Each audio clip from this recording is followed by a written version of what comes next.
so this is what I got messing with today. I already started on it. Like I said, I always forget to record before we start cutting on them. But basically what we did on this, same thing. We're going to be tubing the front end on it. So kind of show y'all some little pointers on this. Like I said, what we do is basically just cut it right down the edge of the shock tower. I like to cut the end of the frame about 1 inch long, then I like to cap it and then cut a hole in it and slide my bar into it. And like I said, you can kind of, it gives you a little bit of a, to me it's stronger, it's a little bit safer. And then basically in the front, it's just a U-shaped cradle. For this one here is going to be like a stock style radiator. So we just need it like the kind of like a factory looking style. So that'll kind of be our lower, and then we'll still got to make our mounts. And then on our front right here, we'll actually run us a bar through this little channel. We'll actually cut a hole right through here and go to the cage. I actually got the other side cut so you can see it. Show you. So you can kind of see where we'll wind up going right there to the cage. We'll actually tie this bar into the cage and then get that kind of set up. And then when we put our forward bars off the cage, they'll come out here and they'll just connect back into that. So we'll kind of show you how this one starts shaping up as we go.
I figured I'd show you this too while we're doing a little fab work. This is one of my G-body chassis that we're doing.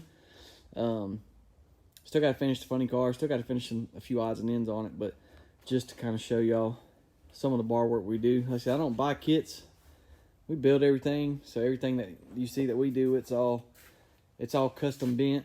You know, it's all done by hand. Like I said, everything we do by hand. Like I said, I've pretty much got my G-body platforms down the way I want them now. I'm pretty much building them all the same. But even still, like if I want to change something, I can change it. You know, that way if I do it all custom, I can make it how I want to make it. But so every car is not exactly the same. Like I said, they can all be a little bit different. So that just kind of gives you an idea of what what goes into it. Like I said, we still got a few more bars to add this one, and then of course you can't put the forward bars on. This is gonna be a factory firewall car, so can't finish the forward bars on it until we actually get the front end on it and get the body sitting back on it. But just give y'all an idea, show y'all some more of the type of stuff we do. All right, so that's pretty much gonna wrap us up for kind of the basic tubing on the front end of this thing. We still got to make the radiator mount, and we still got to do a couple more little braces, but I'm just kind of give you an idea, like a basic tube front end, how it goes. I do recommend on these, like, if you are clipping the front end, just something to remember. Always try to, if you can cut the core support out, not the core support, I'm sorry, you can cut the shock towers out.